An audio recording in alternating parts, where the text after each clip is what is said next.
안녕하세요. 저번 시간에 이어서 홍계월전 본문 꼼꼼히 읽기 시작하도록 할게요.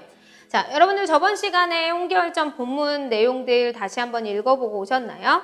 문제도 꼼꼼하게 풀어보는 것도 중요하지만 고전 문학은 해석이 가장 중요하다는 거 잊지 마셔야 됩니다.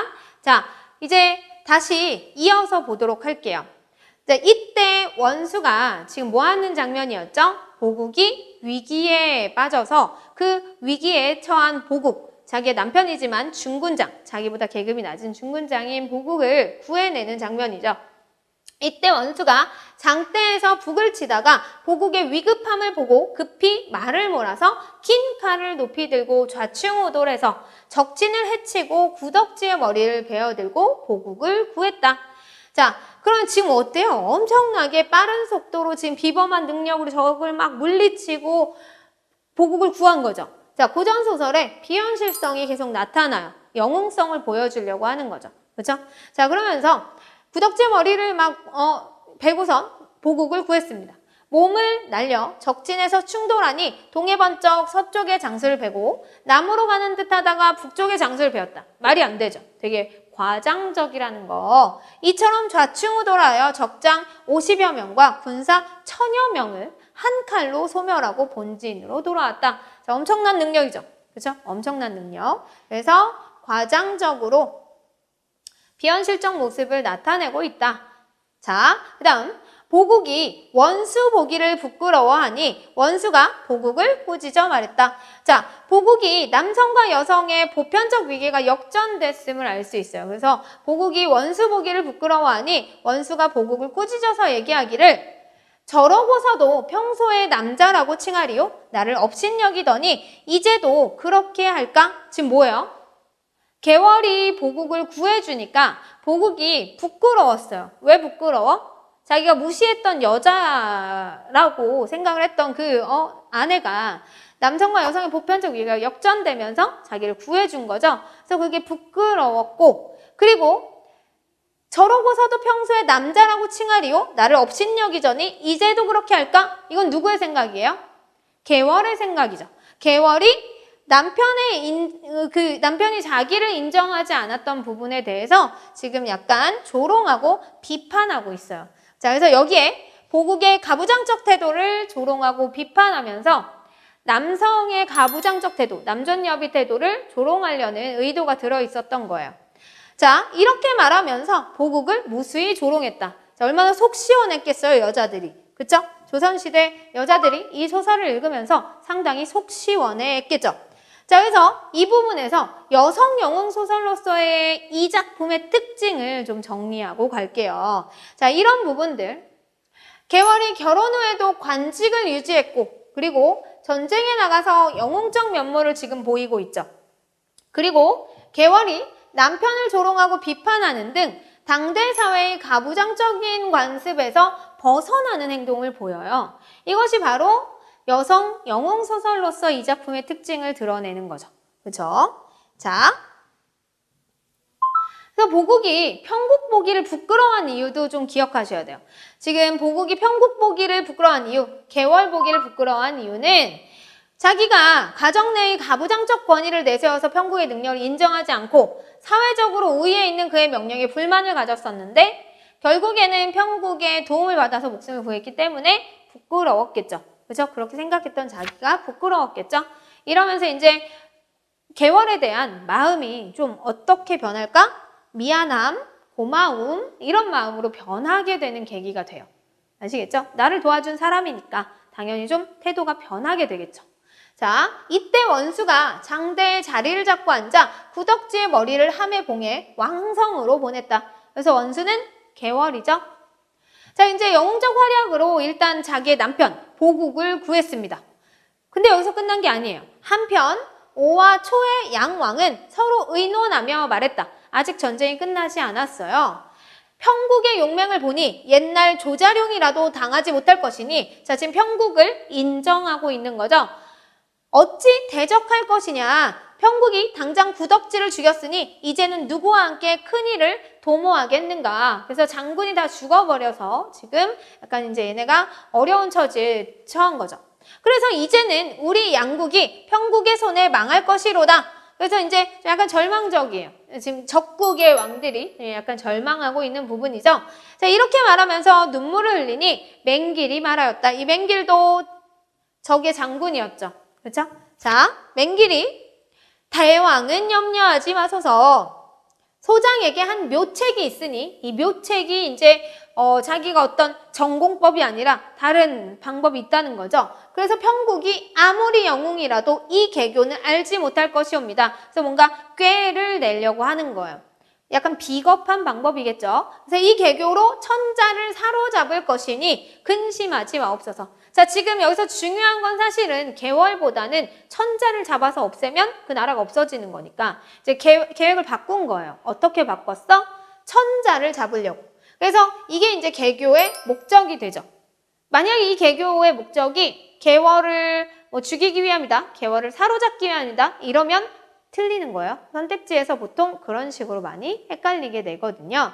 근데 여기에서는 천자를 사로잡을 목적으로 이제 개교 꾀를 낸 거예요. 자, 지금 황성에는 시신만 있을 것이니, 자, 뭐밖에 없대요? 황성에는 싸우는 장수가 아니라 문관들, 그러니까 글을 아는 사람들만 있을 것이니, 평국이 모르게 군사를 거느려 오와 초의 동쪽을 넘어서 양자강을 지나 황성을 치옵소서. 자, 누가 모르게? 평국이 모르게 가자는 거죠. 그죠? 그래서 평국이 모르게 가서 양자강을 지나 황성을 치자. 그래서 천자가 있는 황성을 급습하자. 돌아서. 자, 천자는 반드시 황성을 버리고 도망해 살기를 바라고 항서를 올릴 것이니 그렇게 하옵소서. 자, 지금 이제 만약에 개교를 자기가 실행하면 이 천자가 자기의 뜻대로 뭐 할 거야? 도망하고 살기를 바라고 항서를 올릴 것이다. 그러니까 천자를 자기가 사로잡을 수 있다라고 지금 생각을 하는 거죠. 그렇죠? 그래서 상대편의 심리와 행위를 예측하고 있는 부분이에요. 그래서 맹길이 약간 이제 꾀가 있는 인물이라는 걸 알 수 있죠. 직접 싸우지 않겠다. 자, 이렇게 말하고 즉시 관평을 불러 말했다. 그래서 관평을 불러서 그대는 본진을 지켜 평국이 아무리 싸우자 해도 나가지 말고 내가 돌아오기만을 기다리라. 뭐 하는 거야? 어차피 싸우면 지니까 싸우지 말고 좀 시간을 끌라는 거죠. 그죠? 시간을 끌고 있으면 자기가 이제 황성으로 몰래 가가지고 천자를 잡겠다는 얘기지. 자, 그래서 그러고서 이날 밤 삼경에, 자, 깊은 밤에 장수 100여 명과 군사 1000명을 거느리고 황성을 향해 갔어요. 자, 이때 천자께서는 구덕지의 머리를 받아보시고 크게 기뻐하시면서 신하들을 모아 평국 부부를 칭찬하시고 태평으로 지내고 계셨다. 자, 이 지금 천자, 황제의 모습이 어때요? 아직 적이 물러가지 않았는데 방심하고 있죠. 그렇죠? 그래서 이제 태평으로 지내고 계셨다는 모습에서 우리가 약간 천자의 성격을 좀 알 수 있지. 그렇죠? 자, 그런데 이때 5초 동쪽 관문의 수장이 장계를 올렸다. 그래서 이쪽에 이제 양자강의 드넓은 모래사장에 수많은 군사와 말들이 몰려오면서 황성을 범하고자 하나이다. 라는 이제 장계가 온 거예요. 그래서 천자께서 매우 놀라시고 조정관료를 모아 의논하셨다. 그러나 적장 맹길이 동쪽 관문을 깨치고 들어와 백성을 무수히 죽이고 대궐에 불을 질러 불빛이 하늘에 닿을 정도였다. 그러니까 지금 갑자기 급습이 된 거예요. 그래서 속수무책으로 지금 당하고 있는 모습이죠. 자, 이에 장안의 백성들이 물 끓듯 하며 직유법 사용하는 거죠. 그래서 막 이제 와글와글 난리가 난 거죠. 그러면서 이제 도망갔어요. 자, 이제 난리가 났어요. 그런데 지금 천자께서는 너무 놀랐기 때문에 지금 이제 개월에게 연락할 시간도 없는 거죠. 개월은 그쪽에 가 있으니까. 그래서 천자께서 매우 놀라시고 용상을 두드리다 기절하셨다. 좀 약간 무능한 모습으로 나오죠. 자, 우승상 천이가 천자를 등에 업고 북쪽문을 열고 도망하니 시신 100여 명이 따라가 천태령을 넘어 적장 맹길이 천자께서 도망하시는 것을 보고 크게 소리를 질렀다. 명나라 황제는 도망치지 말고 항복하라. 이렇게 소리치며 쫓아오니 모시는 신하도 넋을 잃고 죽기 살기로 나아가니 앞에 큰 강이 가로막고 있었다. 자, 막 도망을 가는데 앞에 큰 강이 있는 거예요. 그러면 강을 넘어갈 수가 없으니까 이제 다 막혔죠. 이제 갈 곳이 없죠. 자, 그래서 천자께서 하늘을 우러러 탄식하셨다. 이제는 죽겠구나. 앞에는 큰 강이고 뒤에는 적병이 있어서 형세가 급하니 이 일을 어찌하겠는가. 자, 이렇게 급박한 상황을 나타내는 한자 성어들이 나올 수 있겠죠? 정리해 두세요. 아시겠죠? 그래서 천자의 처지를 나타내는 한자 성어들, 위태로운 상태를 나타내는 한자 성어들이 사면초가, 진퇴양난. 그럼 사면초가나 진퇴양난은 뭐예요? 적들이 사방으로 쌓여 있어서 도망갈 곳이 없을 때. 그리고 풍전등화는 무슨 뜻일까? 바람이에요. 바람 앞에 등불. 바람 앞에 등불은 금방 꺼질 수 있겠죠. 그리고 누란지위. 누란지위는 계란을 쌓아놓은 거예요. 그럼 계란을 쌓아놓으면 계란 깨지기 쉬우니까 위태로운 상태겠죠. 그래서 지금 이 네 가지 한자 성어들은 다 위태로운 상태를 나타내는 한자 성어들이니까 기억하셔야 됩니다. 그 다음. 자, 그래서 이렇게 말씀하시면서 자결하려고 하시니, 뭐예요? 지금 천자가 이 상황을 이길 수가 없어서 자결을 하려고 한 거예요. 그래서 맹길이 벌써 달려들어 천자 앞에서 창을 휘두르며 죽는 것이 아깝거든 항서를 어서 올리라. 자, 지금 여기서 중요한 목적, 이 맹길의 목적은 뭐예요? 천자가 죽는 게 아니에요. 이 항서가 목적인 거죠. 그렇죠? 그래서 항서를 요구하고 있는 거죠. 사로잡고 항서를 받아야 그 나라가 자기들께 되니까. 자, 그래서 이에 모시는 신하 등이 애걸했다. 자, 종이와 붓이 없어 성 안에 들어가 항서를 쓸 것이니 장군은 우리 황상을 살려주소서. 맹길이 눈을 부릅뜨고 꾸짖었다. 네 왕이 목숨을 아끼거든 손가락을 깨물고 옷자락을 찢어 항서를 써서 올리라. 그래서 이제 항서를 막 쓰라고 지금 재촉하고 있는 부분이죠. 자, 어떻게 될까요? 여기서 만약에 개월이라는 영웅이 없다면 그냥 끝날 일이죠. 그런데 천자께서 혼비백산 이런 한자 성어도 알아두세요. 빈칸 채우기 같은 걸로 나올 수 있으니까. 자, 혼비백산이 뭐겠어요? 영혼이 달아날 정도로 당황한 거예요, 지금. 영혼이 막 날아갈 정도로 당황하여서 용포에 소매를 뜯어서 손가락을 입에 물고 깨물려고 하니 차마 잘 안 되죠. 손가락을 깨무는 게. 그래서 하늘을 우러러 통곡하며 말씀하셨다.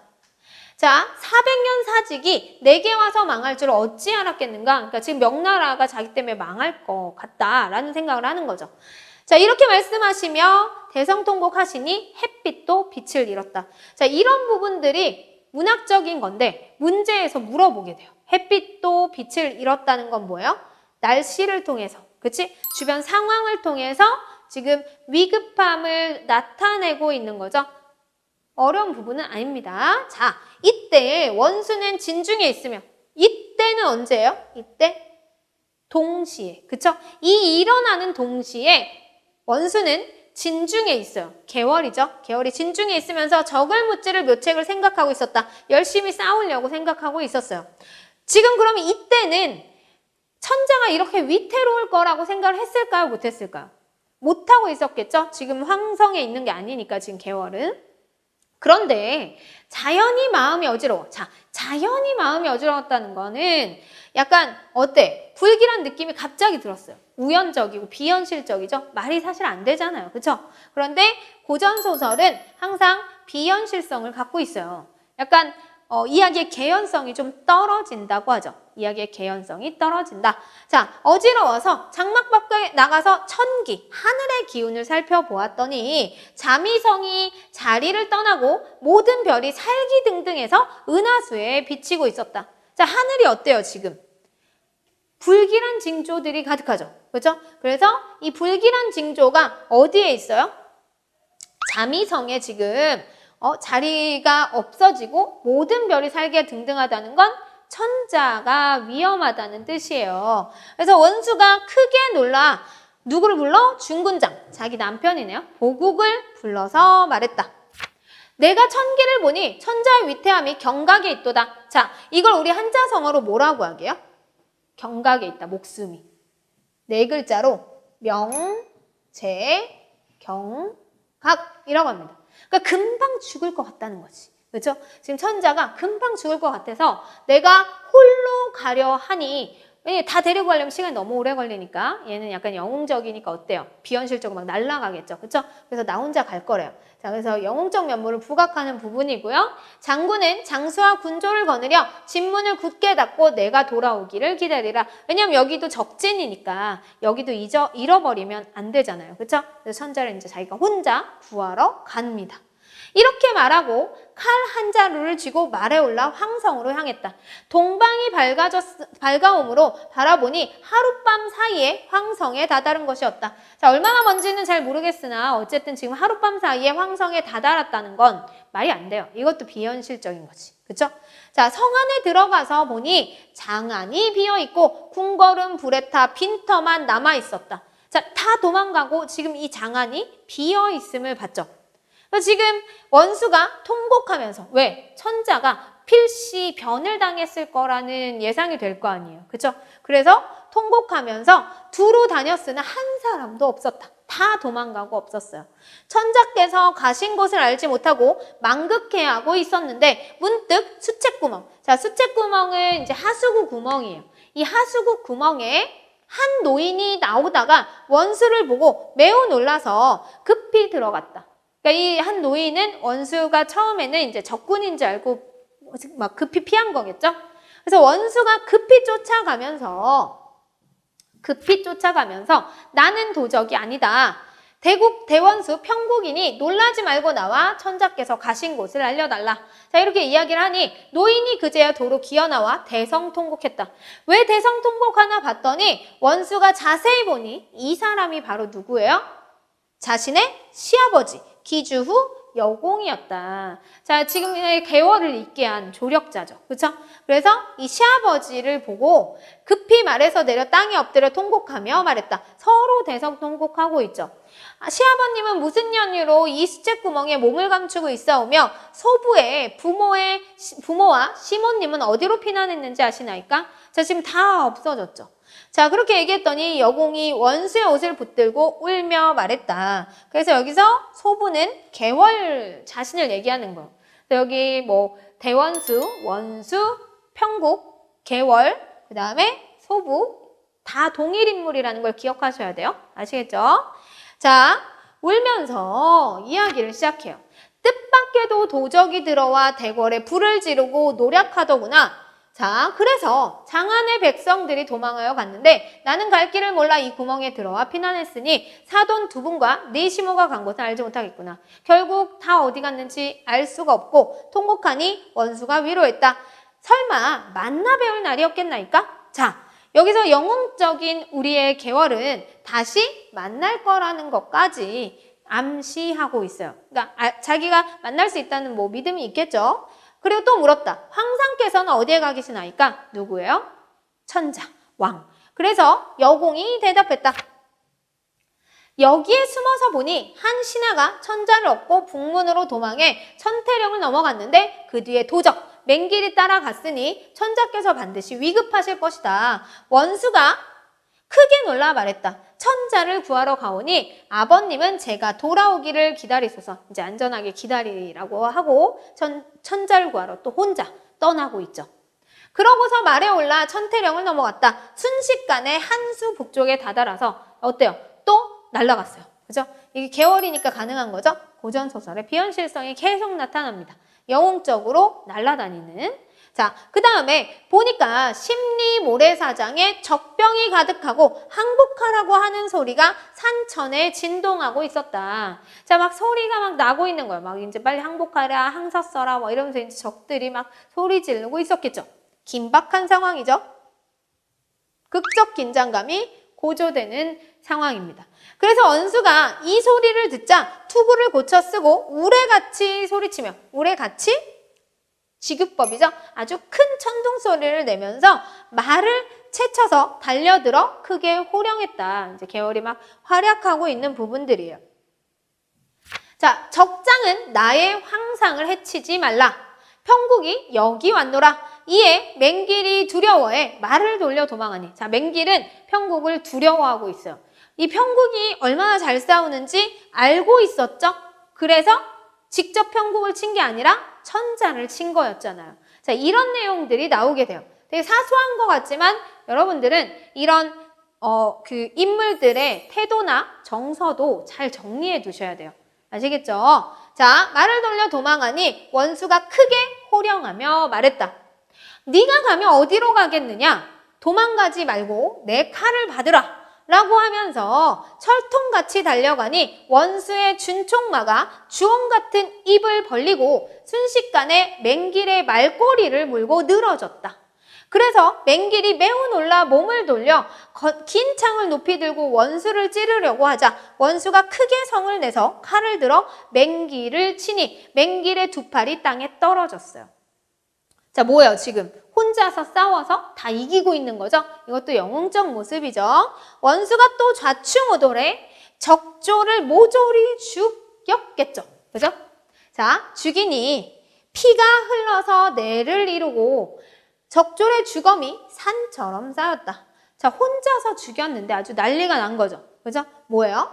과장법이고, 그 다음에 냇물을 잃었다, 산처럼 쌓였다, 비유법이죠. 그래서 과장법과 비유법 사용해서 영웅적 모습을 또 부각시키고 있어요. 자, 이때 천자와 신하들이 넋을 잃고 어찌할 줄 모르고 천자께서는 손가락을 깨물려 하고 있었다. 자, 이때 그러면 지금 손가락을 이렇게 깨물려고 하던 이때는 지금 평국이 온 것을 알까요? 모를까요? 모르고 있겠죠. 그죠? 그래서 원수가 급히 말에서 내려 엎드려 통곡하며 여쭈었다. 자, 폐하께서는 옥체를 보증하옵소서 평국이 왔나이다. 자, 이제 천자가 막 손가락을 깨물려고 하는데 극적 상황에 평국이 도착한 거죠.